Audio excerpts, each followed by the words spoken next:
უმაღლესი კომისარიატის პარტნიორი ჩვენი ორგანიზაცია და გეტყვით ასევე რომ მხოლოდ ჩვენი ორგანიზაცია გახავთ სამართლებრივი პარტნიორი საქართველოში გაეროს ყოველთა უმაღლესი კომისარიატის, რაც იმას ნიშნავს, რომ ჩვენ ფარავთ ყველა იმ საქმიანობას, რასაც გულისხმობს გაეროს მანდატი საქართველოში.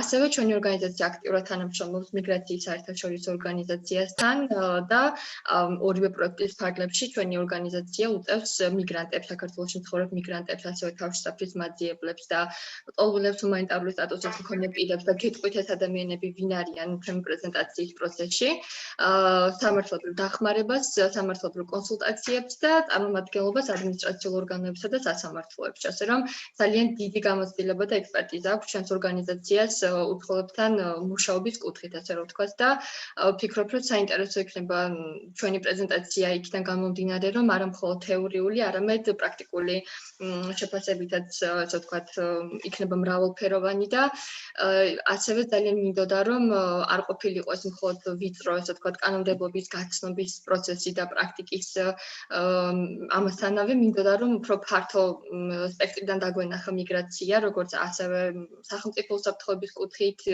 მათ შორის ეკონომიკის კუთხით მინდა გითხრათ და რა მნიშვნელობა აქვს ამ ყველაფერს ჩვენი ქვეყნისთვის და თქვენი ნებართვით შემიძლია უკვე პრინციპში რომ დავიწყო, ხო? პრეზენტაციის გაზიარებაც და დიახ, თქვენ მეორე ჰოსტი ხართ და შეგიძლიათ გააზიაროთ პრეზენტაცია.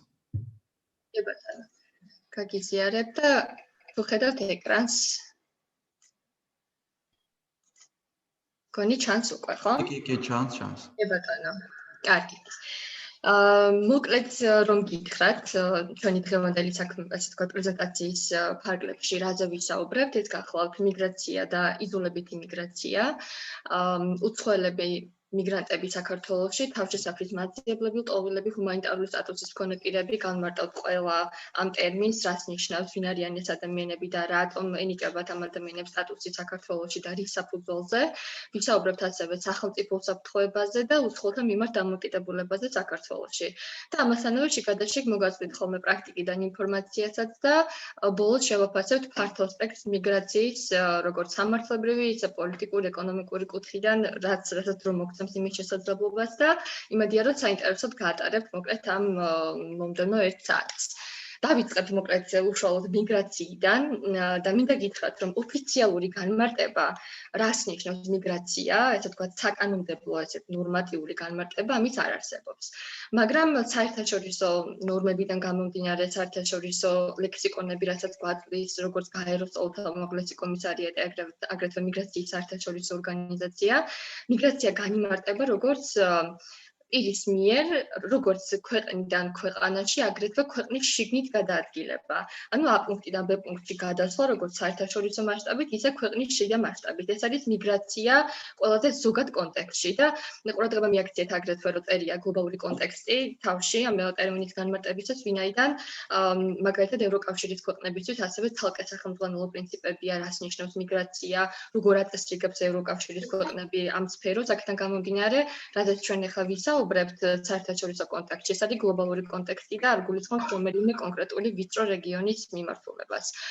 რაც შეეხება არანებაყოფლობით იგივე იძულებით მიგრაციას, ესე ვთქვათ, ეს არის ერთ-ერთი მიმართულება მიგრაციის და ამ ტერმინის შემოღება გახდა საჭირო იმისათვის, რომ ერთმანეთისგან გაიმიჯნათ ადამიანები, რომლებიც თავისი სურვილიდან გამომდინარე ტოვებენ ქვეყანას, ან მიგრირებენ ქვეყნის შიგნით, ადამიანებისგან, რომლებიც იძულებულები არიან, რომ დატოვონ თავისი წარმოშობის ქვეყანა. ეს შეიძლება იყოს როგორც საომარი მდგომარეობა, ჰუმანიტარული კრიზისი ქვეყანაში, შეიძლება იყოს დევნილსაფუძვლიანი შიში, ან ბუნებრივი კატაკლიზმები, ძალიან ბევრი მიზეზი შეიძლება არსებობდეს, რის გამოც იძულებით მოუხდეს პირს ქვეყნის დატოვება და სხვა ქვეყანაში გადასვლა. და სწორედ აი იმისათვის, რომ ეს ვთქვათ, იდეური გამიჯვნა ყოფილიყო მიგრაციის ამ ორი ფორმის ერთმანეთისგან, ამიტომ არის მიგრაცია იწოდება ცალკე ზოგად კონტექსტში, ხოლო იძულებით მიგრაციაში იგულისხმება, როდესაც პირს გარკვეული მიზეზებიდან გამომდინარე არანებაყოფლობით უწევს თავისი წარმოშობის ქვეყნის დატოვება. ძალიან მნიშვნელოვანი მგონია რომ ესე თქვა ზოგადი ტერმინები რაც მათ შორის ხშირად ხდება თუნდაც მედიაში ან ესე სასაუბრო ფორმატში გავმიჯნოთ ერთმანეთისგან მაგალითად ემიგრანტი და იმიგრანტი ვინ არის აგრეთვე მოგვიანებით ვისაუბრებთ როგორი მნიშვნელოვანია რომ განვაცხოვოთ ერთმანეთისგან ტოლვილი და იძულებით გადაადგილებული პირი იგივე დევნილი მით უმეტეს თქვენ ისეთ საქმიანობას ეწევით რომ ძალიან მნიშვნელოვანია თქვენთვის რომ ეს საკითხები თქვა კარგად იყოს თქვენთვის ცნობილი და თუნდაც იმას თუ მივახტევთ რომ აი თქვენს ტერმინების დონეზე შევძლებთ ამ ყოველთვის ერთმანეთისგან გამოიჩინოს ძალიან მნიშვნელოვანი მგონია ჩვენი პრეზენტაციის ფარგლებში. ემიგრაცია და ემიგრანტი შესაბამისად გულისხმობს ასევე გლობალურ კონტექსტში რასაკვირველია პირი რომელიც თავისი საცხოვრებელი ქვეყნიდან სხვა ქვეყანაში მიდის და ეს უნდა იყოს არანაკლებ 1 წლისა, ანუ 1 წელზე მეტი ვადით უნდა დატოვოს პირმა ქვეყანა. აქედან გამომდინარე, როდესაც საქართველოს მოქალაქე ტოვებს საქართველოს და მიემგზავრება სხვა ქვეყანაში საცხოვრებლად 1 წელზე მეტი ვადით, ეს ადამიანი არის ემიგრანტი გლობალური კონტექსტიდან გამომდინარე. რაც შეეხება იმიგრანტს და იმიგრაციას, ეს ნიშნავს, როდესაც სხვა ქვეყნიდან მომავალი პირი ჩვენ შემთხვევაში მაგალითად ჩამოდის საქართველოში საცხოვრებლად და ეს განიმარტება როგორც იმიგრაცია და ასეთ პირს ეწოდება იმიგრანტი საქართველოში. და ასევე მნიშვნელოვანია, რომ იმისათვის რომ პირი იმიგრანტად იწოდებოდეს, 1 წელზე მეტი ვადით უნდა იყოს ისიც რა თქმა უნდა ჩამოსული ამ შემთხვევაში საქართველოში. მაგრამ ზოგადად იმის გამო რომ ძალიან ისე თქვა პირობითია აი ეს დაყოფა ტერმინებს შორის ზოგადად მაინც მიგრანტებს ვეძახით ხოლმე მაგალითად საქართველოში ჩამოსულ ქვეყნის მოქალაქეებს ან მოქალაქეობის არ მქონე პირებს, ამიტომ ჩვენი პრეზენტაციის მიზნებისთვისაც, როდესაც მიგრანტს ვახსენებ, გულისხმობ ყველა ესე ვთქვათ კატეგორიის უცხოელს, რომელიც შეიძლება ქვეყანაში იმყოფებოდეს. რაც შეეხება უშუალოდ უცხოელს, ამის განმარტება ჩვენ უკვე გვაძლევს კანონმდებლობა, გულისხმობ უცხოელთა და მოქალაქეობის არ მქონე პირთა შესახებ საქართველოს კანონს, რომელიც უცხოელს განმარტავს როგორც პირს, რომელიც არ არის საქართველოს მოქალაქე და საქართველოში სტატუსის მქონე მოქალაქეობის არ მქონე პირი. მოქალაქეობის არ მქონე პირებზე საერთოდ ცალკე შეგვიძლია რომ ვისაუბროთ, ეს არის ძალიან დიდი და ვრცელი თემა, მაგრამ მოკლედ გეტყვით იმისთვის, რომ უბრალოდ შევძლოთ გამიჯნა ერთმანეთისგან, ვინ შეიძლება იყოს უცხოელი და მოქალაქეობის არ მქონე პირი. მოკლედ გეტყვით იმას, რომ მოქალაქეობის არ მქონე პირი გახლავთ პირი, რომელსაც არც ერთი ქვეყანა არ აღიარებს თავის მოქალაქედ. რატო ხდება პირი მოქალაქეობის არ მქონე პირი? ძალიან ბევრი მიზეზი შეიძლება ამას ჰქონდეს, მაგალითად, იმისათვის რომ მარტივად დაგანახოთ, ვინ შეიძლება ესეთი პირი რო აღმოჩნდეს, რომელსაც მოქალაქეობა არ აქვს არც ერთი ქვეყნის, როდესაც დაიშალა საბჭოთა კავშირი, ძალიან ბევრმა ადამიანმა აღარ აიღო კონკრეტული დამოუკიდებელი ქვეყნის პასპორტი, შესაბამისად ის დარჩა დე-ფაქტო მოქალაქეობის არ მქონე პირად. ან შეიძლება მაგალითად პირი გავიდეს ქვეყნის მოქალაქეობიდან ისე რომ არ მიიღოს სხვა ქვეყნის მოქალაქეობა და ამიტომ დარჩეს მოქალაქეობის არ მქონე პირად. ანუ ესეთი ადამიანებიც არსებობენ, რომლებსაც არც ერთი ქვეყანა არ აღიარებს თავის მოქალაქედ, მაგრამ გარკვეული ქვეყნები და საქართველოს გახლავთ კონვენციის ხელმომწერი აღიარებთ როგორც მოქალაქეობის არ მქონე პირის სტატუსს, ესე რომ ვთქვათ, რომელსაც გადის ჩვეულებრივ ადმინისტრაციული წარმოება ხდება და ხდება სტატუსის დადგენა მოქალაქეობის არ მქონე პირის. შესაბამისად, ამ მიზნებისთვის უცხოელად უკვე პირი, რომელსაც სტატუსი აქვს, შეიძლება იწოდებოდეს უცხოელად. ან პირი შესაბამისად, რომელიც არ არის საქართველოს მოქალაქე და შეიძლება იყოს ნებისმიერი სხვა ქვეყნის მოქალაქე. ანუ განსხვავებით დავუშვათ მიგრაციისგან და მიგრანტისგან, უცხოელის განმარტება ჩვენი კანონმდებლობა იძლევა. რაც შეეხება საქართველოში შემოსვლას და ყოფნას. საქართველოში შემოსვლა და ყოფნა შესაძლებელია ვიზის საფუძველზე, ბინადრობის ნებართვის საფუძველზე, აგრეთვე როდესაც პირს აქვს საქართველოში დროებითი ბინადრობის მოწმობა და ამას ეტაპობრივად მერე სტატუსთან შესაბამისად გეტყვით, ვის რა კატეგორიის დოკუმენტი ეძლევა საქართველოში ყოფნის დამადასტურებელი და შესაბამისად ამ მუხლის მიზნებისთვის ამ პირებს აქვს საქართველოში ყოფნის კანონიერი საფუძველი. აქვე გეტყვით იმასაც, რომ ჩვენი პრეზენტაციის პირველ ნაწილში ზოგადად ვსაუბრობ მიგრაციაზე და მიგრანტებზე და მეორე ნაწილში უკვე კონკრეტულად ვისაუბრებ იძულებით გადაადგილებულ პირებზე, აგრეთვე ტყუილებზე, თავშესაფრის მაძიებლებზე და ასე შემდეგ. და ეს დებულება, რასაც ახლა თქვენ ეკრანზე ხედავთ, ეს ვრცელდება ყველასთვის, ანუ ზოგადი წესია, რის საფუძველზე შეიძლება უცხო ქვეყნის მოქალაქე ან მოქალაქეობის არ მქონე პირი რომ საქართველოში იმყოფებოდეს და აი ეს არის საფუძვლები, რომელსაც ახლა თქვენ ხედავთ ეკრანზე. რაც შეეხება ბინადრობის ნებართვას, ნებართვას. საქართველოში მომავალ უცხო ქვეყნის მოქალაქეს, რომელსაც სურს, რომ საქართველოში მაგალითად ისწავლოს, ჩააბარა აქ უმაღლეს სასწავლებელში, ან მაგალითად შრომითი ბინადრობის ნებართვის საფუძველზე მოემართება საქართველოში, ან მაგალითად ინვესტიციის განხორციელება უნდა ჩვენს ქვეყანაში და ამ მიზეზით მოდის და შესაბამისად გაიცემა შესაბამისი კატეგორიის ბინადრობის ნებართვები და გავყვეთ. ახლა შევხედოთ რა შეიძლება რომ მიენიჭოს პირს. ეს შეიძლება იყოს შრომითი ბინადრობის ნებართვა, ანუ როდესაც მაგალითად პირი საქართველოში არის დასაქმებული და ამ მიზნით უნდა მას ბინადრობის ნებართვის აღება. სასწავლო ბინადრობის ნებართვა, როდესაც პირს სურს საქართველოში სწავლა და გახდება კიდეც საქართველოს უმაღლესი სასწავლებლის სტუდენტი მაგალითად. ბინადრობის ნებართვა ოჯახის გაერთიანების მიზნით. აქ იგულისხმება ბინადრობის ნებართვა, როდესაც უცხოელს, რომელსაც საქართველოში აქვს უკვე ბინადრობის ნებართვა, ან საქართველოში ყოფნის სხვა კანონიერი საფუძველი, აი ესეთ შემთხვევაში ხდება ბინადრობის ნებართვის გაცემა ოჯახის გაერთიანების მიზნით. რაც შეეხება საქართველოს ყოფილი მოქალაქის უკაცრავად ბინადრობის ნებართვას. ეს საინტერესო ჩანაწერია, ვინაიდან საქართველოს მოქალაქეს, რომელმაც დაკარგა საქართველოს მოქალაქეობა, ან მაგალითად თავისი ნებაყოფლობით გავიდა. საქართველოში რომ მოუნდეს ისევ დაბრუნება, შეიძლება რომ მან აიღოს ესეთი კატეგორიის ბინადრობის ნებართვა, რომელსაც ჩვენი კანონმდებლობა უწოდებს საქართველოს ყოფილი მოქალაქის ბინადრობის ნებართვას. შემდეგი ბინადრობის ნებართვის სახე გახლავთ მოქალაქეობის არ მქონე პირის ბინადრობის ნებართვა. აი წეგან რო ვახსენე სტატუსის დადგენის პროცედურა მოქალაქეობის არ მქონე პირის, იმ შემთხვევაში თუ წარმატებით გაივლის პირი, ასე ვთქვათ, ამ ადმინისტრაციული წარმოების ეტაპებს და დადგინდება, რომ ამ ადამიანს ეკუთვნის მოქალაქეობის არ მქონე პირის სტატუსი, გაიცემა შესაბამისი კატეგორიის ბინადრობის მოწმობა. ეს ბინადრობის მოწმობა გარანტია არის იმის, რომ პირს ექნება უფლებებზე წვდომა სახელმწიფო სერვისებზე, მაგალითად ჯანდაცვაზე, განათლებაზე, სოციალურ სერვისებზე და ასე შემდეგ. რაც შეეხება შემდეგი ბინადრობის ნებართვას, ეს არის სპეციალური ბინადრობის ნებართვა, რომელიც გაიცემა უცხოელზე, რომელს მიმართაც არის, ასე ვთქვათ, საფუძვლიანი ვარაუდი, რომ ის იყო ტრაფიკინგის ადამიანის ვაჭრობით დანაშაულის მსხვერპლი. ესეც საინტერესოა, რომ ასე ვთქვათ, ჩვენი კანონმდებლობა განსაკუთრებულად ყურადღებას აქცევს, ესე რომ ვთქვათ, ტრაფიკინგის მსხვერპლებს და ასეთი შემთხვევაში ცალკე კატეგორიის ბინადრობის ნებართვას კი მიენიჭებათ პირებს. თუმცა მინდა გითხრათ, რომ პრაქტიკაში ესეთი შემთხვევები ხშირი ნამდვილად არ არის. რაც შეეხება მუდმივი ბინადრობის მუდმივი ცხოვრების ნებართვას, გაიცემა საქართველოს მოქალაქის მეუღლეზე, მშობელზე, შვილზე, გულისხმობთ, როდესაც მაგალითად საქართველოს მოქალაქე დაქორწინდება უცხო ქვეყნის მოქალაქეზე, აი ეს არის მუდმივი ცხოვრების ნებართვა, რომელიც შეიძლება რომ ასეთ შემთხვევაში მიენიჭოს პირს. ან მაგალითად მის მშობელს, შვილს, ეს არის ძირითადი პირთა წრე. საინვესტიციო ბინადრობის ნებართვა, რომელიც ძალიან მნიშვნელოვანია ჩვენი ქვეყნის ეკონომიკური განვითარების კუთხით და ხედავთ, რომ 300,000 აშშ დოლარის ეკვივალენტი ლარში უნდა იყოს ეს ინვესტიცია განხორციელებული საქართველოში და ამ შემთხვევაში პირს მიენიჭება საინვესტიციო ბინადრობის ნებართვა. მოკლევადიან ბინადრობის ნებართვაზე აღარ გავჩერდები, ისედაც ცხადია, რაც შეეხება უვადო ბინადრობის ნებართვას, ესეც ეკონომიკური საქმიანობის, ასე ვთქვათ, ახალისების და ინვესტიციების მოზიდვის მიზნით იყო ჩადებული თავის დროზე ეს დებულება და ოღონდ ამ შემთხვევაში წინა კატეგორიის ბინადრობის ნებართვისგან განმასხვავებელი არის ის, რომ წლიურ ბრუნვაზე არის დამოკიდებული ეს უვადო ბინადრობის ნებართვა, რომელიც კონკრეტულად არის კანონში ჩამოწერილი, რამდენი უნდა იყოს წლიური ბრუნვა ამ შემთხვევაში განხორციელებული ინვესტიციის, რომ პირს მიენიჭოს საქართველოში უვადო ბინადრობის ნებართვა.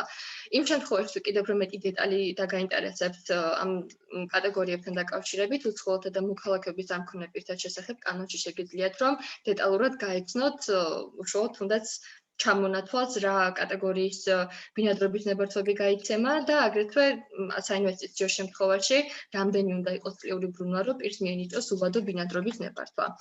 რაც შეეხება საერთაშორისო ორგანიზაციას, რომელიც მუშაობს მიგრანტთა უფლებების დაცვის კუთხით და ჩვენი ორგანიზაციაც გახლავთ მათი პარტნიორი, რომელიც დასაწყისში ვახსენე, ეს გახლავთ მიგრაციის საერთაშორისო ორგანიზაცია.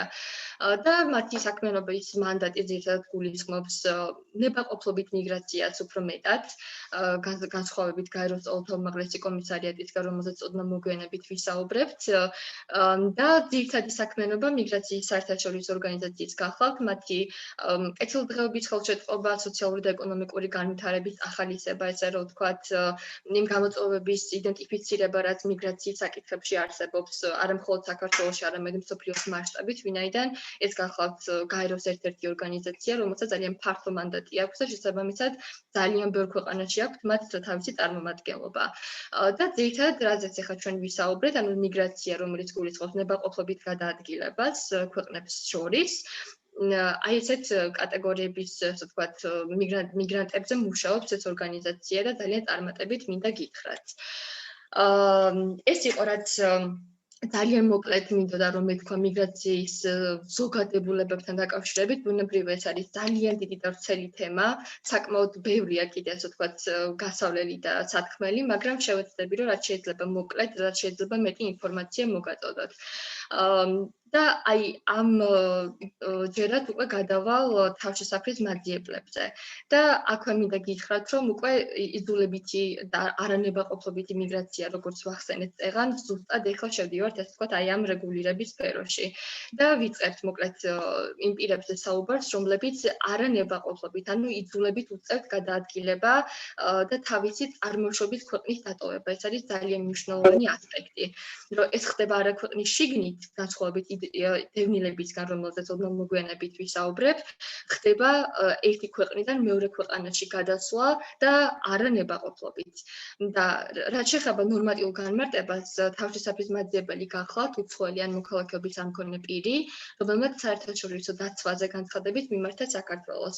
რაც შეეხება საერთაშორისო დაცვას, ეს ტერმინი არ დაგაბნიოთ, გულისხმობს თავშესაფრის მინიჭებას საქართველოში და მნიშვნელოვანია მათ შორის ინგლისურ, ესე ვთქვათ, ინგლისური ენიდან გამომდინარე ტერმინის გამიჩნდა, shelters იყენებენ ხოლმე ხშირად, მაგრამ ეს არ არის shelter, ეს არის asylum, ესე ქვია და ეს ადამიანები იწოდებიან asylum seeker-ებად. და თავი განმასხვავებელი არის ის, რომ ეს ასეთი ადამიანები, რომლებიც თავშესაფარს ეძებენ საქართველოში, გახლავთ არა ფიზიკურად, ასე ვთქვათ, თავშესაფრის მაძიებელი, არამედ ეძებენ ისინი უსაფრთხო ქვეყანას, სადაც შეძლებენ თავის ცხოვრების ხელახლა დაწყებას.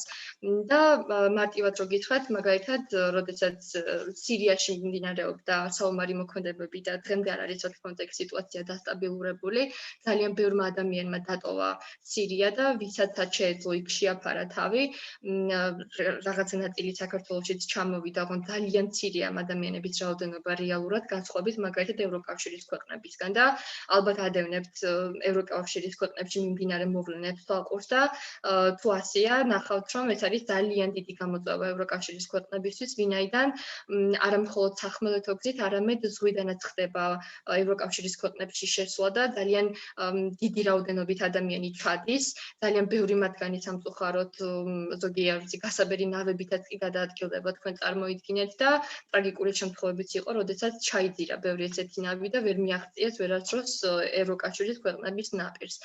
ასე რომ ეს არის ძალიან სენსიტიური და საკმაოდ ესეთი თემა, რომელზეც ვერ ისაუბრებთ ადამიანი ემპათიის გარეშე.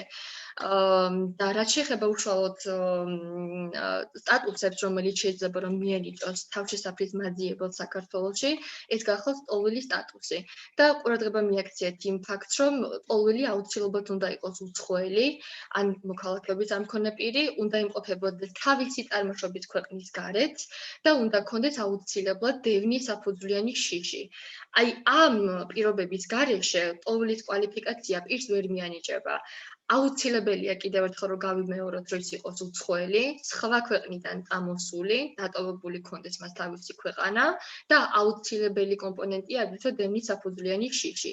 ეს საფუძვლიანი შიში რა შეიძლება რომ იყოს? ეს შეიძლება იყოს დევნა, მაგალითად, რასობრივი კუთვნილების, რელიგიური კუთვნილების, სექსუალური უმცირესობის წარმომადგენელი, ან მაგალითად საომარი მდგომარეობიდან გამოქცეული ადამიანები, მაგალითად, იგივე სირიის ომს რო შევეხოთ ისევ, იქ არსებული არასტაბილური ვითარებიდან გამომდინარე ძალიან ბევრ ადამიანს ეს უკონტროლო სამხედრო გაწვევა ხდებოდა, ესე რომ ვთქვათ და ფაქტობრივად აღარ იყო არანაირი წინაპირობები დაწესებული, ვისაც შეეძლო რომ იარაღი ხელში ჭეროდა, ესე რომ ვთქვათ, განურჩევლად ყველა ებმებოდა ამ სამხედრო მოქმედებებში.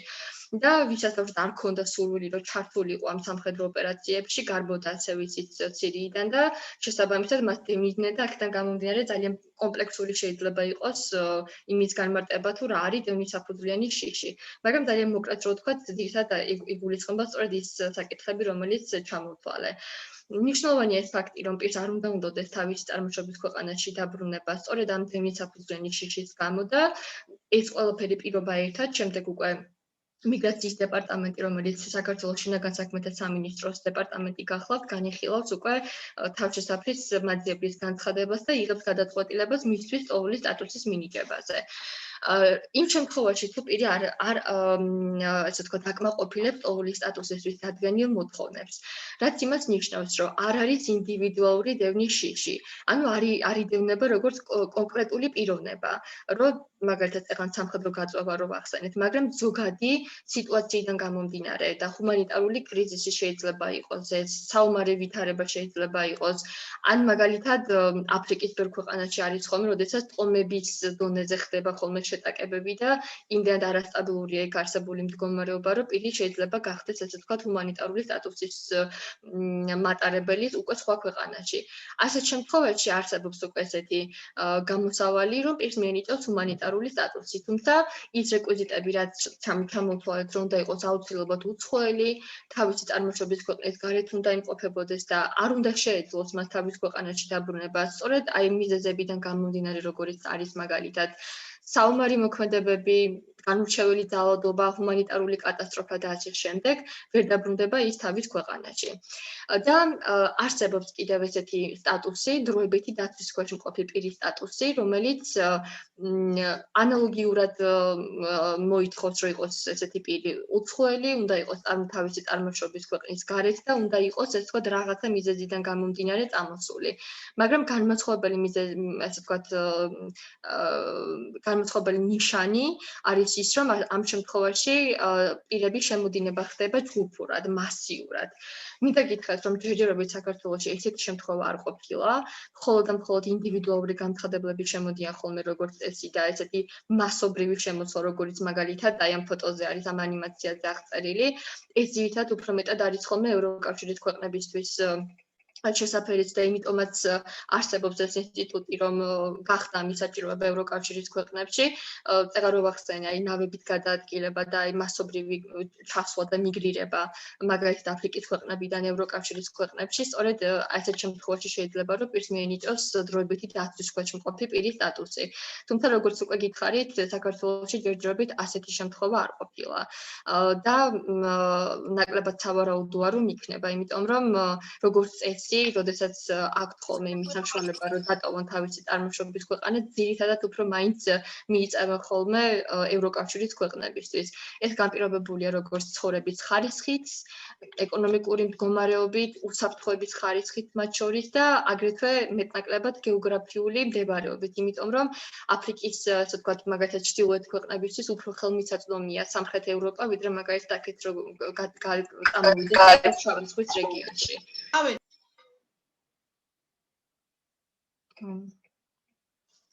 მე მგონი ისმის ჩემი კარგად, ხო? კი, კარგად ის უბრალოდ მიკროფონი ჩაერთეთ და კი ბატონო, გავაგრძელებ მაშინ. დიახ და გეოგრაფიულ მდებარეობაზე გავჩერდი, რომ როგორც წესი უფრო მეტად მაინც მიიწევენ ხოლმე სამხრეთ ევროპისკენ, იმიტომ რომ შედარებით უფრო ახლოს არის მაგალითად აფრიკის ქვეყნებისთვის ეს კონტინენტი. და ბუნებრივია ზოგადად ცხოვრების დონიდან გამომდინარე, რაც საკვირველია, ისინი რადგან უსაფრთხო ქვეყნების მაძიებლები არიან, უფრო გონივრული არის მათი მხრიდან, რომ ევროკავშირის ქვეყნებში უნდათ მათ მოხვედრა. ძალიან მოკლედ შემიძლია გითხრათ ასევე ამერიკის შეერთებულ შტატებში არსებულ მდგომარეობაზე, რომელიც ჭალებში შეწუხებულია მექსიკიდან წასული, ესე ვთქვათ, მიგრანტების და თქვენ გახსოვთ ალბათ კიდეც, რომ კედლის შენობაზეც კი იყო საუბარი, რომ შეეკავებინათ როგორმე ეს ხალხი და აღარ გადაეკვეთათ მდინარე რიო გრანდე, ისე მასიურად როგორც ხდებოდა ხოლმე. და ძალიან რთული საკითხია, საკმაოდ ბევრი ამ მიმართულებით სამსჯელო და საფიქრალი, იმიტომ რომ ძალიან პირობითი ზღვარია უკვე ნაციონალისტურ მიდგომასა და მიმღებლობას შორის, იმიტომ რომ კედლის აშენება როგორც პირდაპირ ისე გადატანითი მნიშვნელობით ძალიან საკამათოა დემოკრატიული მმართველობის პირობებში, მით უმეტეს ლიბერალური დემოკრატიის მმართველობის პირობებში და ძალიან საინტერესო იქნებოდა თქვენი მოსაზრებების მოსმენა, როდესაც დავასრულებთ ამ პრეზენტაციას, რას ფიქრობთ ამ საკითხებთან დაკავშირებით. გადავალ შემდეგ საკითხზე, რომელიც გახლავთ იძულებით გადაადგილებული პირი დევნილი და დასაწყისში რომ ვახსენე, რომ ძალიან მნიშვნელოვანია ეს ორი ტერმინი, რომ არაურიოთ არასოდეს ერთმანეთში, მიზეზი არის სწორედ ის, რომ დევნილი გახლავთ უკვე ნახეთ საქართველოს მოქალაქე. ან საქართველოში მყოფი მოქალაქეობის ამ მქონე პირი, რომელიც ქვეყნის შიდა ტერიტორიაზე ოკუპაციის, აგრესიის, შეიარაღებული თავდასხმის კონფლიქტებიდან გამომდინარე გადაადგილდება ქვეყნის ტერიტორიაზე შიგნით. აქედან გამომდინარე, ძალიან ხშირად მხდება ხოლმე, როდესაც პოულებს ეძახიან ხოლმე ცხინვალიდან და აფხაზეთიდან წამოსულ პირებს, დევნილებს, რომელიც არ არის, რა თქმა უნდა, არც სამართლებრივად სწორი და არც იდეურად სწორი, იმიტომ რომ პოული არის უცხოელი, უცხო ქვეყნის მოქალაქე და დევნილი გახლავთ საქართველოს მოქალაქე, საქართველოს ტერიტორიის შიდა გადაადგილებული პირი. ამიტომ ძალიან მნიშვნელოვანია, რომ ცხინვალიდან და აფხაზეთიდან დევნილი პირები მოიხსენიოთ დევნილებად, ან იძულებით გადაადგილებულ პირებად და არასოდეს არ მოიხსენიოთ ისინი პოულებად, იმიტომ რომ ამას არა მარტო სამართლებრივი, არამედ ძალიან მნიშვნელოვანი პოლიტიკური დატვირთვაც აქვს, რომ აღარაფერი თქვა საერთაშორისო სამართლებრივ ნორმებზე. ამიტომ ეს ორი ტერმინი აუცილებლად მნიშვნელოვანია, რომ კარგად გქონდეს გააზრებული.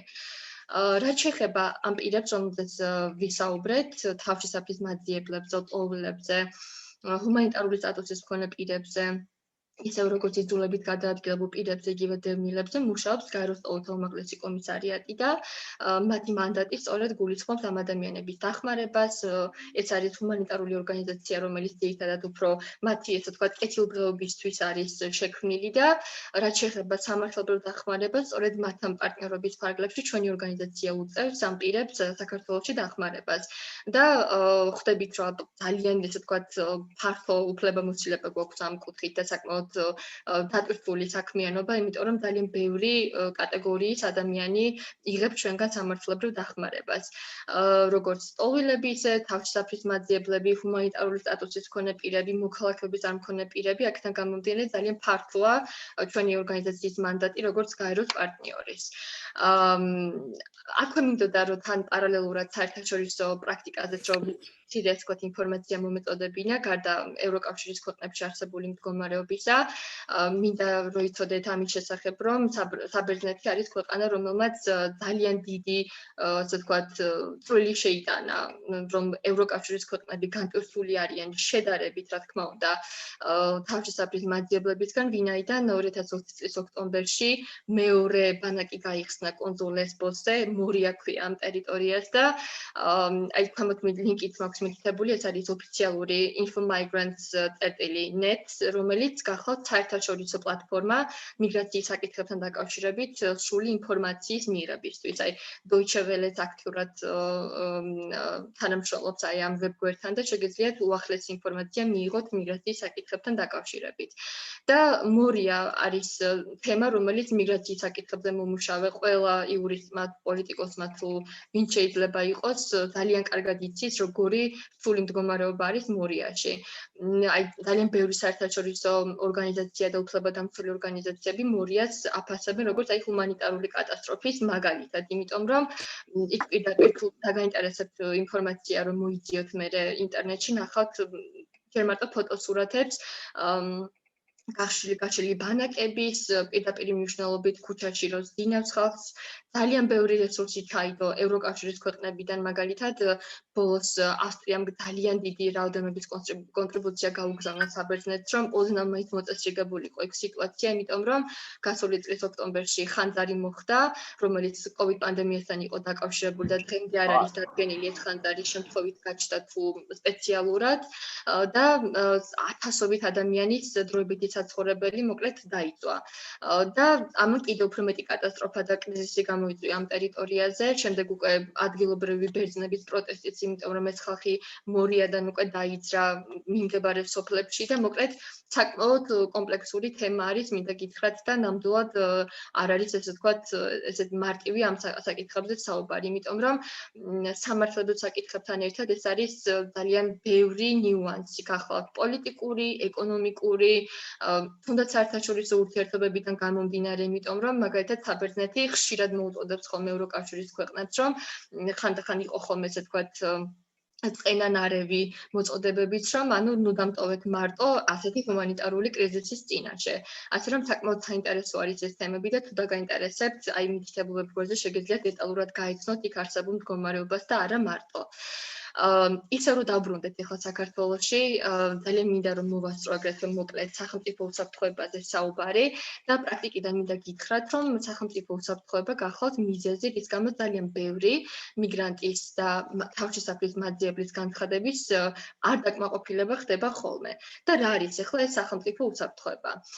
სახელმწიფო უსაფრთხოებაზე როგორც წესი პასუხისმგებელი უწყება გახლავთ სახელმწიფო უსაფრთხოების სამსახური, რომელიც როგორც ბინადრობის ნებართვის ისე თავშესაფრის განცხადებებთან დაკავშირებით ადმინისტრაციულ ორგანოს, რომელიც გახლავთ თავშესაფრის საქმეებზე მიგრაციის დეპარტამენტი, ბინადრობის ნებართვის საქმეებზე სახელმწიფო სერვისების განვითარების სააგენტო. ანუ იუსტიციის სამინისტრო და საქართველოს შინაგან საქმეთა სამინისტრო გახლავთ ამ მიმართულებით პასუხისმგებელი უწყებები. და როდესაც ხდება ერთი მხრივ მაგალითად თავშესაფრის განაცხადის განხილვა და მეორე მხრივ ბინადრობის ნებართვების ადმინისტრაციული წარმოების ეტაპზე სახელმწიფო უსაფრთხოების სამსახური წარადგენს ხოლმე თავის დასკვნას, მოსაზრებას ამა თუ იმ პირთან დაკავშირებით და აფასებს რამდენად არის თუ არა ეს კონკრეტული ადამიანი სახელმწიფო უსაფრთხოებისთვის საშიში. ეხლა რას ნიშნავს სახელმწიფო უსაფრთხოება? ეს არის ძალიან ფართო საკითხი და ბუნებრივია არც კანონმდებლობაში არ გვაქვს მოცემული თუ რა შეიძლება იყოს სახელმწიფო უსაფრთხოება ზოგადად. არის მხოლოდ კონკრეტული 4 მიმართულება ჩამოთვლილი, როგორც არის მაგალითად ტერორისტულ ორგანიზაციასთან კავშირი, დანაშაული კაცობრიობის წინააღმდეგ და ასე შემდეგ. ანუ საკმაოდ ისეთი საკითხებია, რომელსაც ნამდვილად არ ვიცი, შექება ეკუთვნის სახელმწიფო უსაფრთხოების სამსახურს თუ ასეთ დონეზე ფლობს ყველა საქართველოში ჩამოსულ მიგრანტზე ინფორმაციას. და ამ ესე ვთქვათ შედარებით ირონიანარევი გამონათქვამით მინდოდა იმაზე მითითება, რომ განურჩევლად ყველა, არ ვიცი, ალბათ ყველა მეორე უცხოელზე, რომელიც საქართველოში რაიმე კატეგორიის ბინადრობის ნებართვასთან თავშესაფარს ითხოვს, აღმოჩნდება ხოლმე, რომ სახელმწიფო უსაფრთხოებისთვის არის საშიში. ეხლა რა ხდება, რატომ არის ეს ყველაფერი ესეთი პრობლემური? ეს ინფორმაცია, რომელსაც სახელმწიფო უსაფრთხოების სამსახური გაუგზავნის ხოლმე ადმინისტრაციულ ორგანოს, გახლავთ სახელმწიფო საიდუმლოება, რაც იმას ნიშნავს, რომ ინტერესების დამცველს, ადვოკატს, რომელიც მაგალითად უცხოელის ინტერესებს იცავს, არ აქვს ამ ინფორმაციაზე წვდომა და წარმოიდგინეთ სასამართლო განხილვის ეტაპზე ხდება ესეთი რაღაცა, რომ არ აქვს უფლება დამცველს ამ ინფორმაციაზე წვდომა.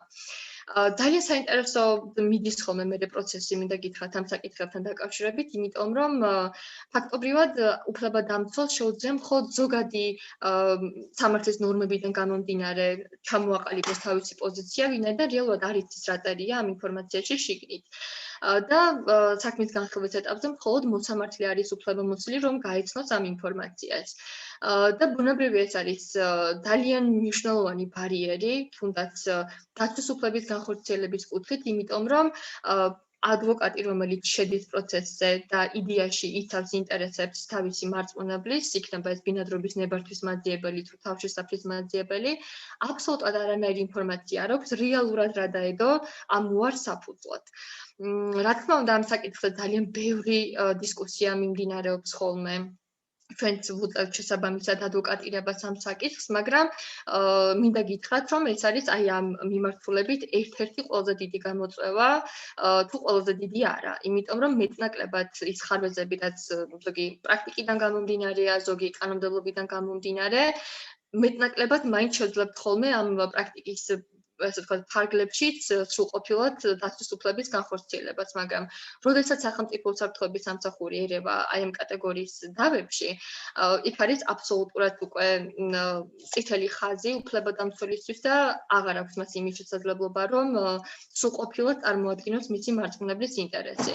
მნიშვნელოვანი ასევე აღინიშნოს ის გარემოება, რომ ხშირ შემთხვევაში ყოფილა, როდესაც სასამართლოს ან ბაცილად უცნია ესეთი აქტი, ანუ სახელმწიფო უსაფრთხოების სამსახურის მიერ წარმოდგენილი ინფორმაცია არ გაუზიარებია და დაუბრუნებია საქმე ხელახლა განსახილველად და ქონია შემთხვევები, როდესაც პირდაპირ მიუნიჭებია მოსამართლეს სტატუსი, იმდენად არ იყო დასაბუთებული ეს სახელმწიფო უსაფრთხოების სამსახურის მიერ წარმოდგენილი დასკვნა. რასაკვირველია, ვერ შევაფასებ რა წერია შიგნით, იმიტომ რომ არასდროს არ მინახავს ეს დოკუმენტი და ვერც ნახავთ. მხოლოდ იმ შემთხვევაში თუ არ ვიცი, რომ ამ უწყების თანამშრომელი გახდება პირი, ან მაგალითად მოსამართლე, ვინაიდან სხვა შემთხვევაში დღეს არსებული მდგომარეობით შეუძლებელია ამ ინფორმაციაზე ცდომა რო კონდეს ადამიანს. ამიტომ ძალიან მნიშვნელოვანი საკითხი არის ესეც, რაც მინდოდა რომ მოკლედ მეთქვა თქვენთვის. რაც შეეხება უშუალოდ უცხოელების მიმართ დამოკიდებულებას, ეს არის ჩანაწერი, რომელიც საქართველოს დღეს მოქმედ კონსტიტუციაში არის და ბოლდით რაც მაქვს მონიშნული, ყველა ადამიანის სამართლის წინაშე თანასწორია. ეს არის ახალი ჩანაწერი. კონსტიტუციის ძველი რედაქციით მოცემული იყო, რომ ყველა ადამიანი კანონის წინაშე თანასწორია და დღეს მდგომარეობით გვაქვს სამართლის წინაშე თანასწორი. ამ საკითხს მაინტერესებს მე თქვენი მოსაზრებების მოსმენა, თუ გიფიქრიათ ამ თემაზე, რას ნიშნავს სამართლის წინაშე თანასწორობა და რით განსხვავდება მაგალითად კანონის წინაშე თანასწორობის დებულებიდან. და ეს ჩანაწერი გულისხმობს, რომ ყველა ადამიანი განურჩევლად რასაკვირველია მისი ეთნიკური, კუთვნილებისა, მოქალაქეობისა, სოციალური სტატუსისა, ენის, რელიგიის და ასე შემდეგ არის თანასწორი. ამის მიუხედავად ხშირად ყოფილა ხოლმე შემთხვევები, რომ მიუხედავად იმისა, რომ კონსტიტუციაში დეკლარირებული გვაქვს ჩვენ, რომ არ ვეწევით დისკრიმინაციას და ყველა ადამიანი ჩვენთვის არის სამართლის წინაშე თანასწორი, რასაკვირველია პრაქტიკაში ყოფილა ხოლმე შემთხვევები, რომ არა მხოლოდ მოქალაქეებისგან, აი ხშირ შემთხვევაში მათ შორის პოლიტიკოსებისგანაც ყოფილა ხოლმე უცხოელების მიმართ ზოგჯერ ხშირ შემთხვევაში უფრო მეტად ირიბი დისკრიმინაციული დამოკიდებულება. აი მაგალითად ერთ-ერთი პარტიის წინასაარჩევნო პროგრამაში იყო, რომ საქართველოში უნდა დავასაქმოთ მხოლოდ ქართველები და ასეთი კატეგორიის მოწოდებები. რაც შეეხება უშუალოდ დამოკიდებულებას, ერთ მაგალითს მოგიყვანთ, რომელიც უშუალოდ ჩვენ ორგანიზაციას ჰქონდა პრაქტიკაში და ჯერ კიდევ მიმდინარეობს ეს სისხლის სამართლის საქმე. COVID პანდემიის პირობებში პანდემია ახალი დაწყებული იყო 2020 წლის გაზაფხულზე მაქვს საუბარი და საქართველოში ცხოვრობენ თავშესაფრის მაძიებელი ეთნიკურად ჰაზარები, რომლებსაც თვალის ჭრილიდან გამომდინარე, დამახასიათებელი ჭრილიდან გამომდინარე, აზიური წარმოშობის ეგონება ადამიანს, ესე რომ ვთქვათ, რომ მიხვდებით რაზე მაქვს საუბარი, ჩინურ წარმოშობაზე. რეალურად, რა თქმა უნდა, ეს ადამიანები არ არიან ჩინელები. ასე კონკრეტულად იმიტომ გეუბნებით, რომ მიზეზი რის გამოც საქმე აღიძრა, იყო ის ფაქტი, რომ ტაქსით გადაადგილდებოდნენ და ტაქსის მძღოლმა მათ მოთხოვათ, რაც დაეწერა გადასახადი, რამდენიც უნდა ყოფილიყო ამ გზავრობის საფასური, იმაზე მეტი და როდესაც გამოთქვეს ამ ადამიანებმა პრეტენზია, რომ რატო გვახდებინებთ და უშუალოდ რაც დაიწერა იმაზე მეტს, ფიზიკური ანგარიშწორებით მოკლედ გადაწყვიტა ტაქსის მძღოლმა ამ პრობლემის მოგვარება და რომ დაინახეს გამგლებმა, რომ ტაქსის მძღოლი ცემდა, ასე ვთქვათ, აზიური შეხედულების ადამიანებს დაეხმარნენ ისინიც და საბოლოო ჯამში ჩინელობის ძახილით და პანდემიას ნუავრცელებს და წაეტრიეთ საქართველოდან ესეთი მოწოდებები ძალიან, ასე ვთქვათ, ფიზიკური დაზიანებები მიაყენეს საკმაოდ მძიმე ჩვენს ბენეფიციარებს.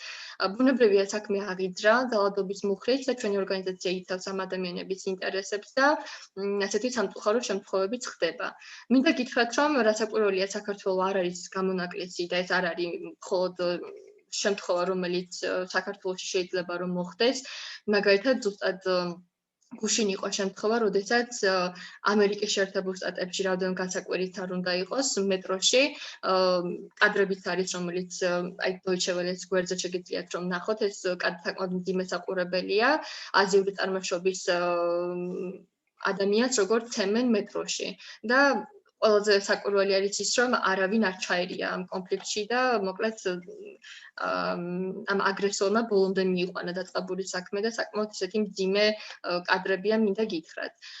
ანუ ეს არის რის თქვა მინდა ამით, რომ გლობალური პრობლემაა, რომელიც რა თქმა უნდა არ გვხდება მხოლოდ საქართველოში, უბრალოდ მიზანი არის ის, რომ უკეთესობისკენ შეიცვალოს მდგომარეობა და ის რაც დეკლარირებული გვაქვს მაგალითად კონსტიტუციაში, სულ რო ჩვენს პირავ ნულ დამოკიდებულებებს რო დავანებოთ თავი, რომ მეტნაკლებად შევძლოთ ჩვენი თუნდაც დამოკიდებულებების გვერდზე გაწევა, კანონის დაცვა და ამ კანონის შესაბამისად თანაცხოვრება და შეგვეძლოს ასე ვთქვათ განსხვავებული ადამიანის განსხვავებული აზრის მიღება და ასე შემდეგ.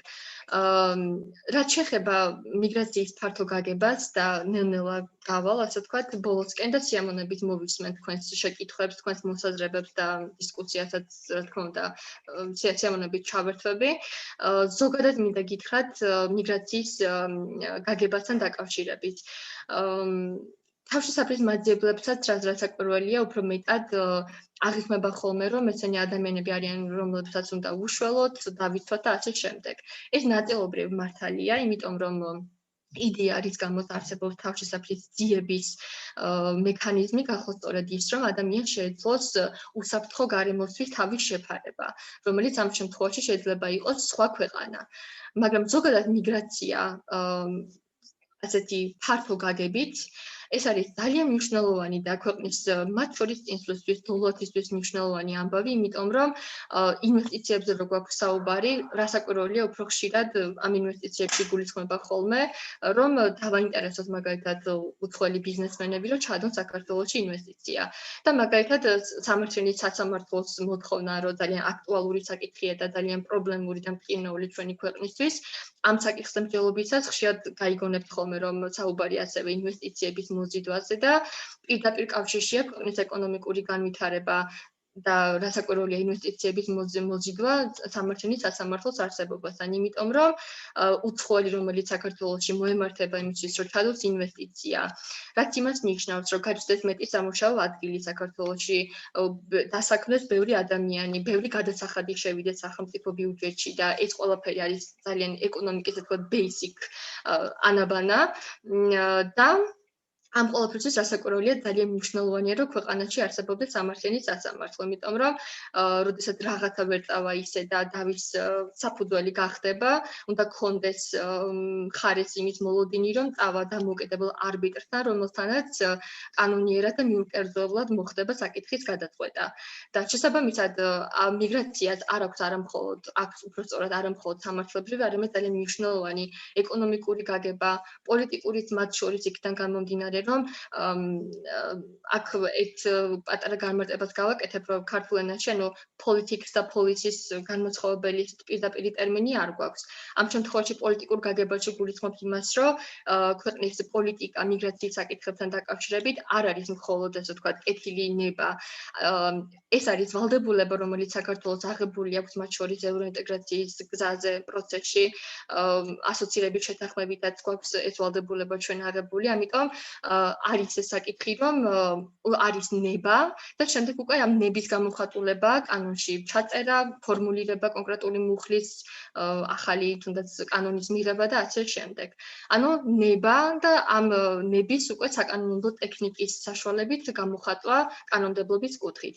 აქედან გამომდინარე, მიგრაცია არ უნდა გავიგოთ მხოლოდ ის, რომ ასე ვთქვათ, ჩაწერილია რაღაცა კანონში, ვიღაცა უცხოელი ჩამოდის საქართველოში და რატო ჩამოდის და დაბრუნდეს თავის წარმოშობის ქვეყანაში.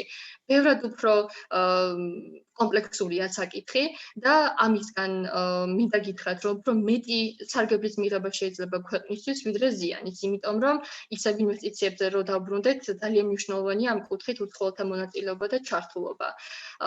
სულ რო თავი დავანებოთ, ასე ვთქვათ, პიროვნულ დამოკიდებულებას და რო ობიექტურად და სუბიექტურადაც ასე უნდა იყოს, რომ ყველანაირი და ყველაფრის და ყველას განსხვავებულის მიმართ ღიაობა და მძალობა უნდა გქონდეს ადამიანებს, იმიტომ რომ ეს არის მთავარი ამოსავალი წერტილი.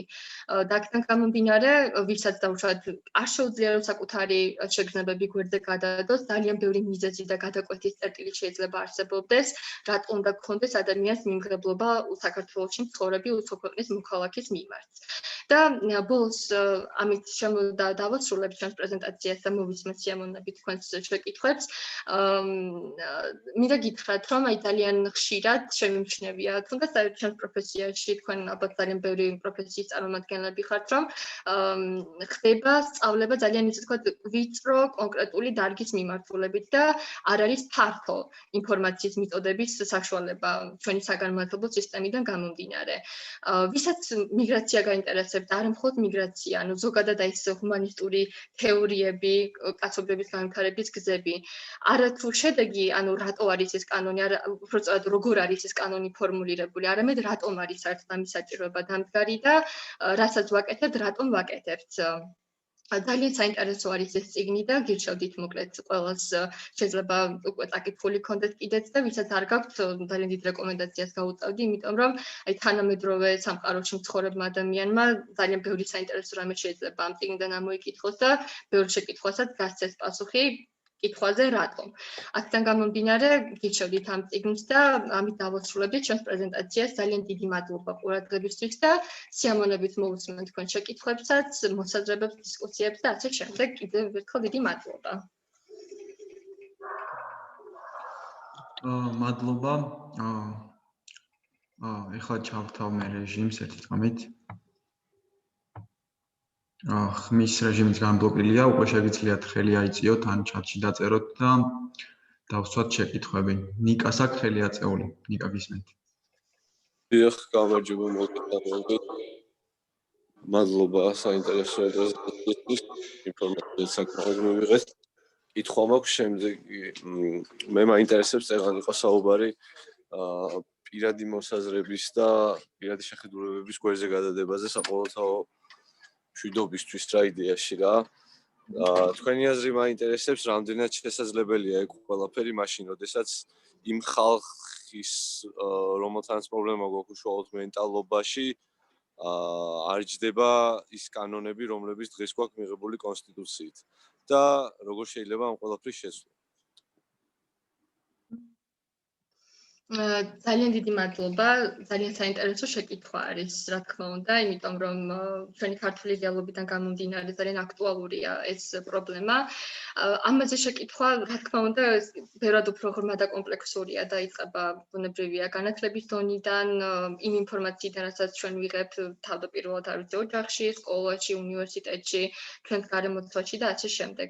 მეტნაკლებად აი ამ სიტუაციისგან გამკლავების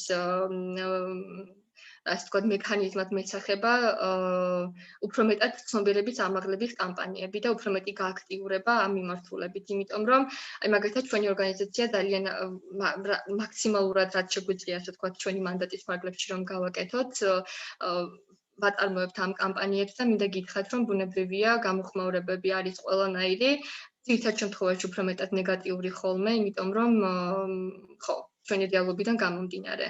უფრო აი ამ რაც ახლა რეალისტურად მესახება, მგონია სწორედ ეს ცნობიერების ამაღლების კამპანიების წარმოება და რაც შეიძლება მეტი დისკუსია და უფრო ფართო სურათის დანახება ადამიანებისთვის, რომ უცხოელს როდესაც ხედავენ, დაინახონ იმაში, ასე ვთქვათ, არა მტერი და უცხო რომელსაც, არ ვიცი, ქართულობის წარსულობა უნდა, ადგილის დაკავება უნდა და ასე შემდეგ, არამედ შესაძლებლობა, რომ ეს ადამიანი თუნდაც სტუდენტი, რომელიც საქართველოში არის ჩამოსული, რეალურად უფრო მეტი აქვს ამისგან საქართველოს სარგებელი, ვიდრე სტუდენტს. იქიდან გამომდინარე, რომ ჩამოდის ის, იხდის სწავლის გადასახადს, საცხოვრებელს, არ ვიცი, საკვები ჭირდება, სასმელი ჭირდება, კულტურულ ღონისძიებებში მონაწილეობა და ძალიან აქტიურ მონაწილეობას იღებს ქვეყნის დოვლათის შექმნაში. აი ამ მიმართულებით უფრო მეტად მოხდებოდა ცნობიერების ამაღლება, შეიძლებოდა რომ ძალიან ბევრ ადამიანს თავის წარმოდგენების კორექცია მოეხდინა, ან თუ რასაკვირველია თავის შინაგან დამოკიდებულებაზე ისევ იგივე დარჩებოდა, მინიმუმ გამოხატვის ფორმა მაინც შეცვლილი იყო ამ მიმართულებით. თუმცა ძალიან ბევრია სამუშაო, ეს არის ერთი უბრალოდ გულუბრყვილო, ასე ვთქვათ, მექანიზმი, როგორ შეიძლება ამ პრობლემასთან გამკლავება. და ცნობიერების ამაღლება რა სახის? ანუ განათლების, ხო და აი ცნობიერების ამაღლება, აი კონკრეტული მაგალითი რა ვთქვათ, რომ აი როგორ შეიძლება ცნობიერება კი ბატონო. აი მაგალითად შეიძლება აქტიური თანამშრომლობა სკოლებთან. ჩვენ მაგალითად გქონდა ესეთი კამპანია, რომ შევდიოდით და გაკვეთილებს ვატარებდით უფროსი კლასის მოსწავლეებისთვის და ვსაუბრობდით, ანუ ღია დისკუსია გქონდა ხოლმე ამ საკითხებზე. უნივერსიტეტში ძალიან მნიშვნელოვანია, რომ უფრო მეტად მოხდეს მიგრაციის საკითხებზე. არა მხოლოდ მიგრაციაზე, ანუ ზოგადად უცხოელების მიმართ დამოკიდებულებაზე გახსნა ამ სივრცეს, იმიტომ რომ მაგალითად იურიდიულ ფაკულტეტზე ცალკე როგორც ესეთი არც ადამიანის უფლებათა სამაგისტრო პროგრამა არ არის და მხოლოდ ინტეგრირებულია გარკვეულ საგნებში ეს საკითხები. სკოლებთან თანამშრომლობა, უნივერსიტეტებთან თანამშრომლობა, საჯარო ლექციების წარმართვა, აი თუნდაც თქვენი სტუდენტური პარლამენტის ფარგლებში შეიძლება ღია დისკუსიების გამართვა და აი ამ საკითხებზე მსჯელობა. ძირითადად უფრო ამით შემოვიფარგლებოდი ამ ეტაპზე. ჩვენ ასევე ვაკეთებთ მაგალითად საიმიჯო ვიდეო რგოლებს და ასე შემდეგ, თუმცა უფრო მეტად მგონია, რომ აი ეს პირდაპირ კომუნიკაცია და აი უშუალო კონტაქტი ჩვენს მოქალაქეებთან უფრო მეტად ქმედითი შეიძლება იყოს და იგივე დისკუსიების, გაკვეთილების, ლექციების და მსგავსი ფორმატის ფარგლებში. მადლობა გასაგებია. მადლობა. იური გისმენთ.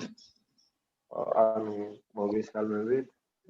მადლობა პირველ რიგში საინტერესო მოხსენებისთვის და ერთი კითხვა მაქვს, ნუ ჩვენ საუბრობდით მაგალითად სწავლის სიტყვის განმარტებაზე და მნიშვნელობაზე და შესაბამისი იყო კიდევ დევნილი სიტყვა და აი მაინტერესებს რა განსხვავება არის თავად ნიშნა რაც განსხვავებს ერთმანეთისგან სწავლისა და ჰუმანიტარული დაცვის ყოფის ბოდიში ამ მეორე ცნებასთან დაკავშირებით რამდენად გასათვალისწინებელია სიტყვები არის ჰუმანიტარული დაცვის ყოფის შორის ან თავარი ნიშნა რაც განსხვავებს ამ კატეგორიის წარმომადგენლებს. დიდი მადლობა შეკითხვისთვის. მთავარი განმასხვავებელი ნიშანი გახლავთ ინდივიდუალური დევნა.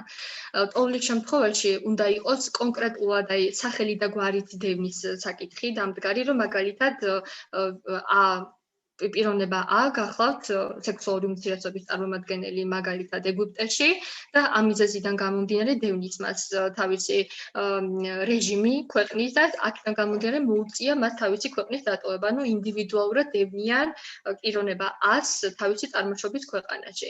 რაც შეეხება ჰუმანიტარულ სტატუსს, ეს გახლავთ ზოგადად ქვეყანაში არსებული მდგომარეობიდან გამომდინარე, როდესაც მაგალითად საომარი ან შეიარაღებული კონფლიქტია ქვეყანაში და ადამიანის ჯგუფი მოდის ან თუნდაც იგივე ინდივიდუალური ადამიანი ტოვებს ამ თავისი წარმოშობის ქვეყანას და იძებს უსაფრთხო ქვეყანას.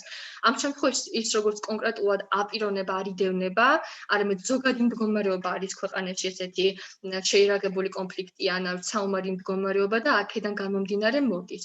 ანუ მთავარი განმასხვავებელი ნიშანი ერთი სიტყვით რო ვთქვათ არის ინდივიდუალური დევნა. იდეა გავეცეთ პასუხი.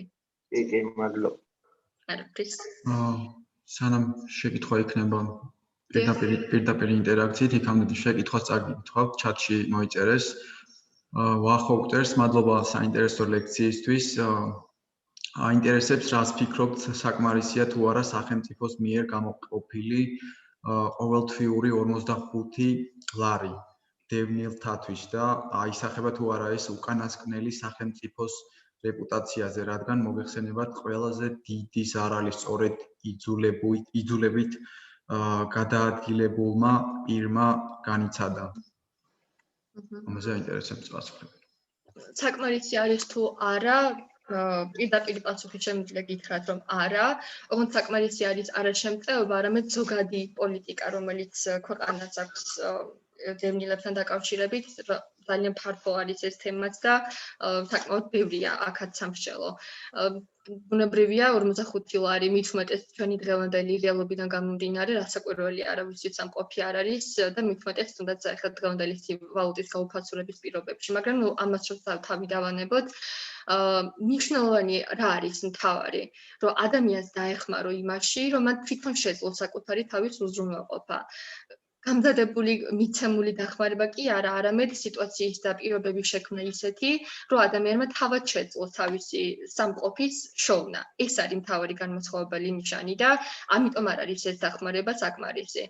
თუმცა ამის საპირწონე და საპასუხოდ შეიძლება ითქვას ის, რომ ჩვენი ქვეყანაში არსებული ეკონომიკური მდგომარეობა ზოგადად არის საკმაოდ ესეთი დრამატული და ამიტომ არ იძლევა იმის შესაძლებლობას, რომ თანაბარი პირობები შეექმნას ყველას, რომ საკუთარი თავის განვითარებაზე და საკუთარი თავის, ასე ვთქვათ, დაკმაყოფილებაზე ისრუნოს.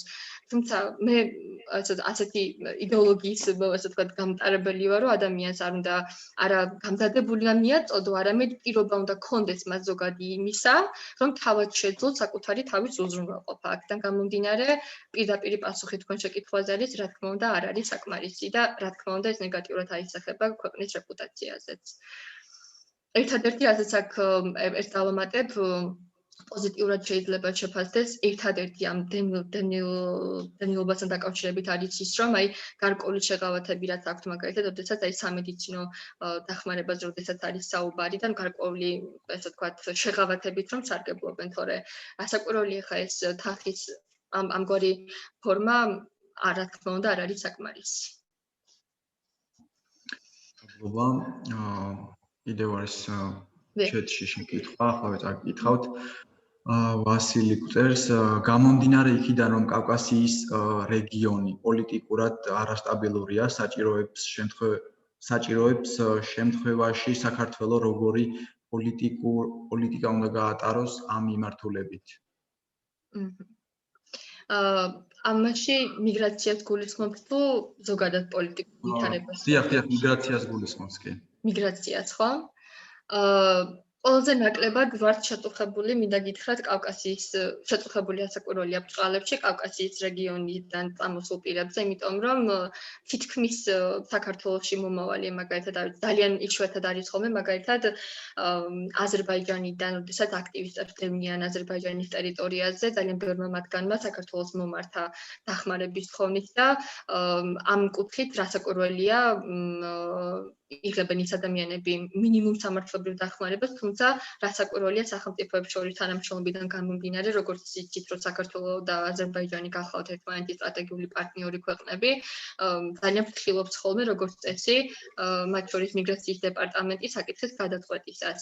და აგრეთვე მინდა გითხრათ, პრაქტიკიდან გამომდინარე, საიდან არიან უფრო მეტი რეგიონში მაძიებლები, ჩამოსულები, გახლავთ ეს ჩეჩნეთის რეგიონიდან, როდესაც რუსეთის და ჩეჩნეთის ომი მიმდინარეობდა, იმ პერიოდიდან წამოსული პირები, როდესაც დატოვეს მათ ჩეჩნეთის ტერიტორია და წამოვიდნენ საქართველოში. თუმცა მინდა გითხრათ, რომ ეს ადამიანები იმდენად ჩვენი არიან უკვე და ინტეგრირებულები საქართველოში, ბევრი მათგანმა მოქალაქეობაც მიიღო, ბევრი მათგანის პროცესია, აქედან გამომდინარე, ესეც ძალიან მნიშვნელოვანი საკითხია, რომ საქართველოს უნდა გაუწოდოს მათ, რა თქმა უნდა, დახმარების ხელი.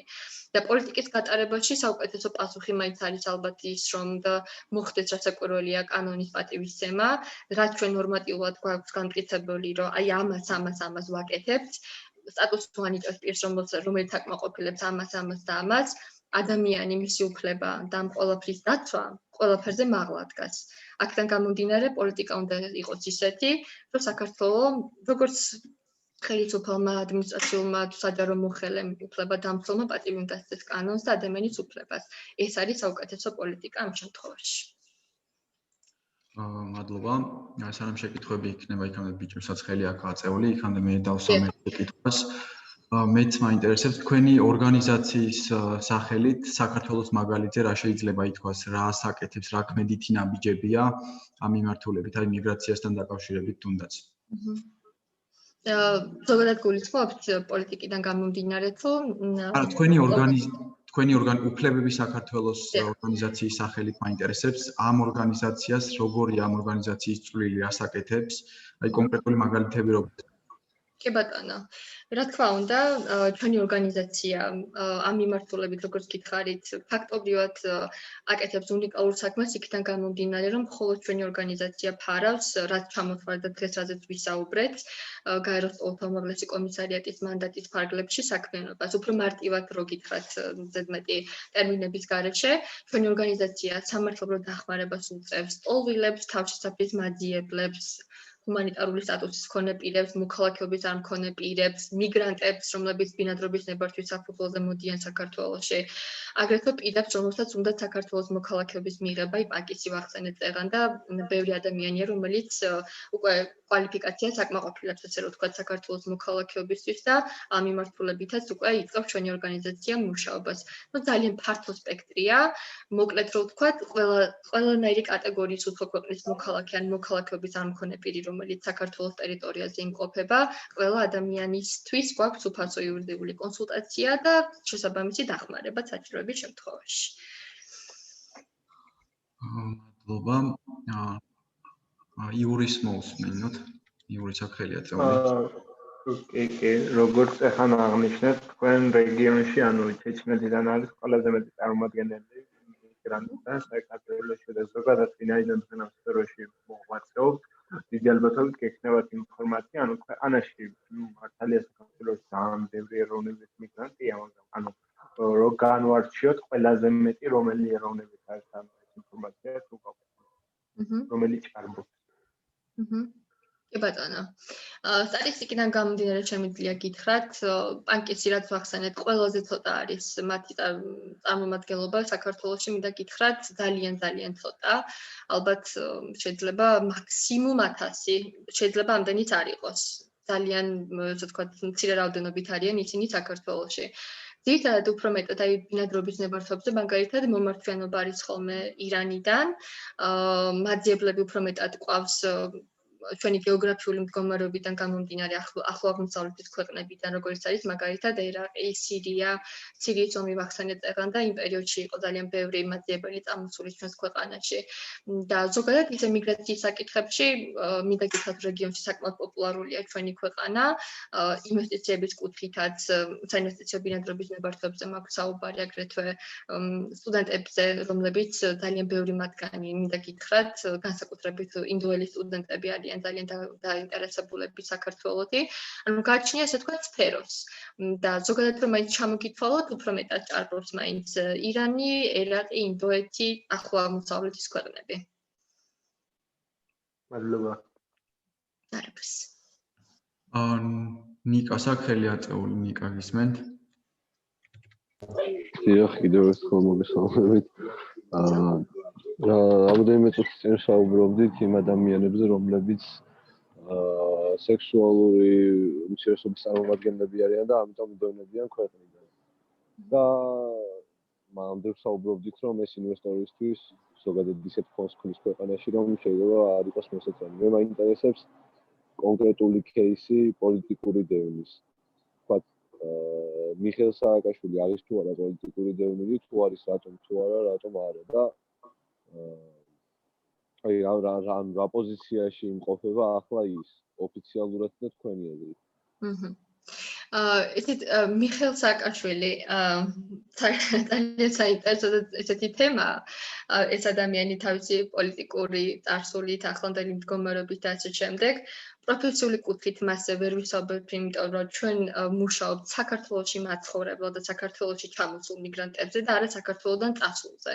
თავდაპირველად ამიტომ გამიჩნდა ტერმინები, რომ არ მუშაობთ ემიგრანტებზე, მუშაობთ იმიგრანტებზე, რომლებიც ჩამოდიან საქართველოში და შესაბამისად შემიძლია პასუხი გაგცეთ საქართველოში მით ჩამოსულა და რამდენი საფუძვლიანი შიშიც ქონია, აი ამ პრაქტიკაზე შემიძლია რომ გესაუბროთ, რაც შეეხება მიხეილ სააკაშვილის შეფასებას, ამას დავიტოვებ ჩემთვის.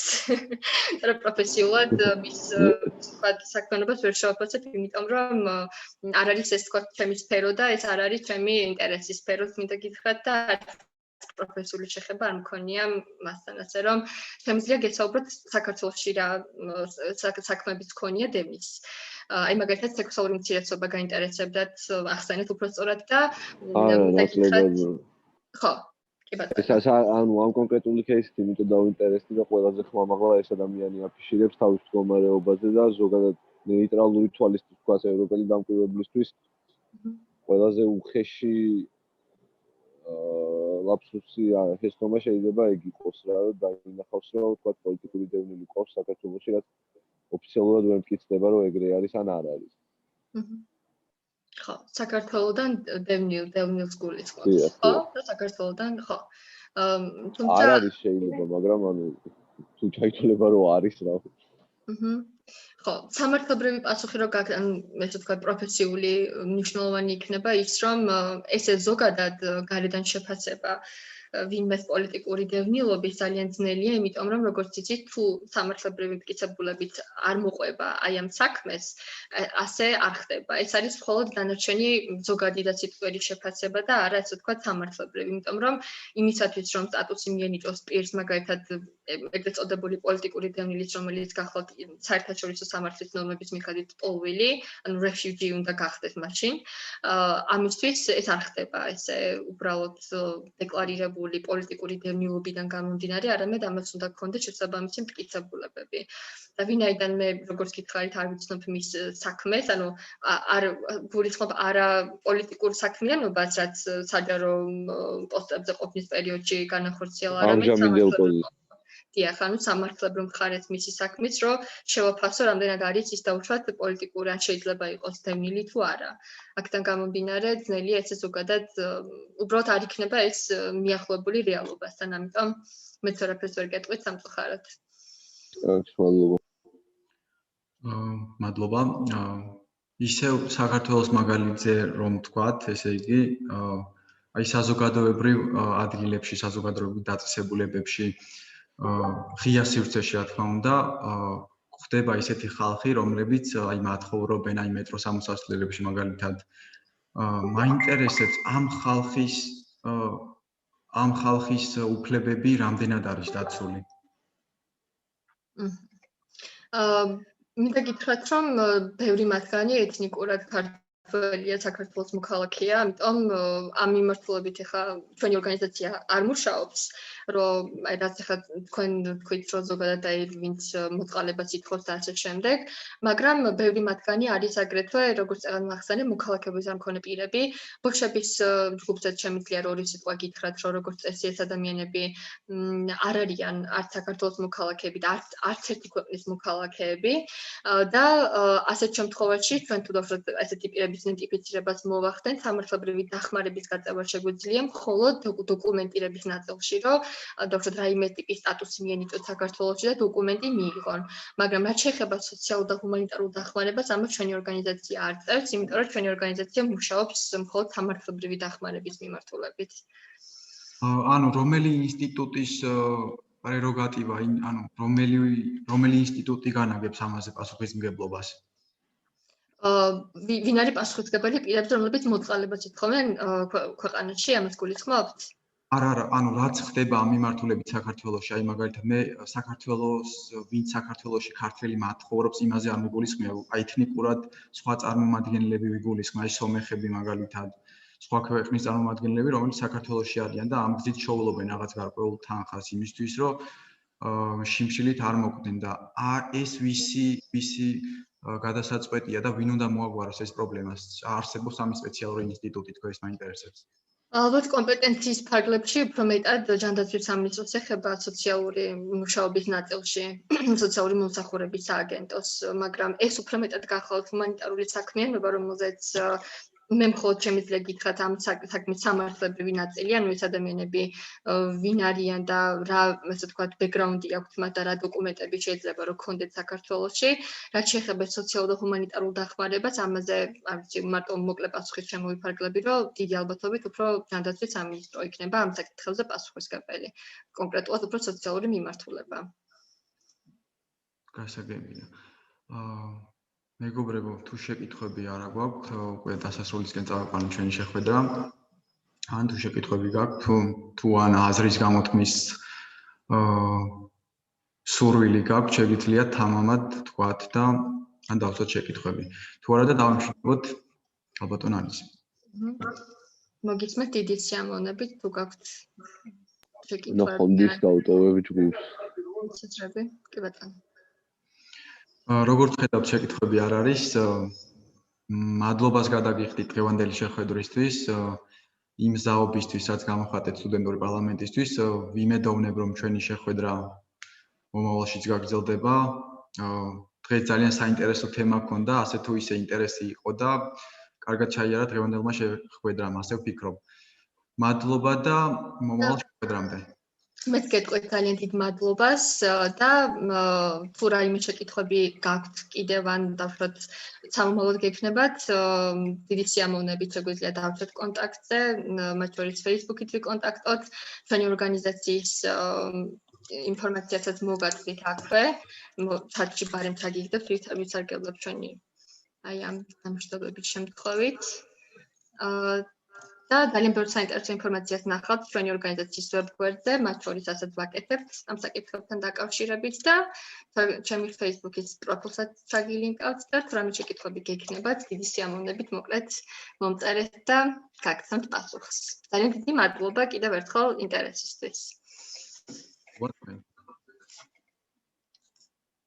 ნახვამდის. ნახვამდის. მადლობა და ნახვამდის.